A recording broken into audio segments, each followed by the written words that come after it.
Տարեվերջյան նվերներ հարկատուների հաշվին։ $800,000 ազգային ժողովի պատգամավորներին պարգևատրելու համար։ Յուրաքանչյուր պատգամավոր ստացել է մոտ 3 միլիոն դրամ։ Ոչ աշխատանքի արդյունքի, ոչ օրենսդրական հաջողության, այլ պարզապես տարեվերջ լինելու համար։ Գումարը ձևավորվել է երկու մասով։ Առաջինը ամանորյա պարգևավճարն է, երկրորդը կառավարության որոշմամբ իրականացված բյուջետային վերաբաշխումը պարգևատրումների ավելացման նպատակով։ Պատգամավորներից մի քանիսը արդեն հայտարարել են ինչ են անելու ստացված գումարով։ Հայաստան խմբակցության պատգամավոր Արթուր Խաչատրյանը նշել է. իրենց խմբակցությունը պարգևավճարները կուղղի բարեգործական ծրագրերի։ Ես տեղյակ չեմ ինչպես է որոշում կայացվի այդ գումարը որպես պարգևավճար բաժանել, բայց ինչպես եւ մնացած բոլոր պարգևավճարների պարագային այն գումարն ուղղել ենք տարբեր բարեգործական ծրագրեր։ Գումարը բարեգործության համար է ծախսելու նաև պատիվ ունեմ խմբակցությունը։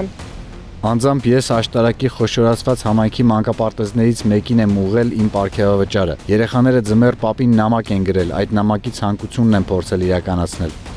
Քաղաքացիական պայմանագիր կուսակցության պատգամավորների հետ կապ հաստատել չհաջողվեց։ Ինչ նպատակով են ծախսելու ստացած 3 միլիոն պարգևավճարը, պարզել չկարողացանք։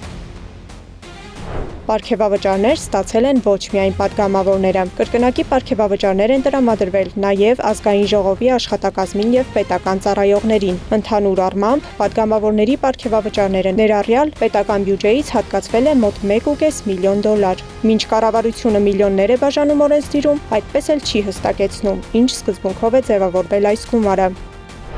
Պարգևավճարները վճարված են, հարցերը մնում են։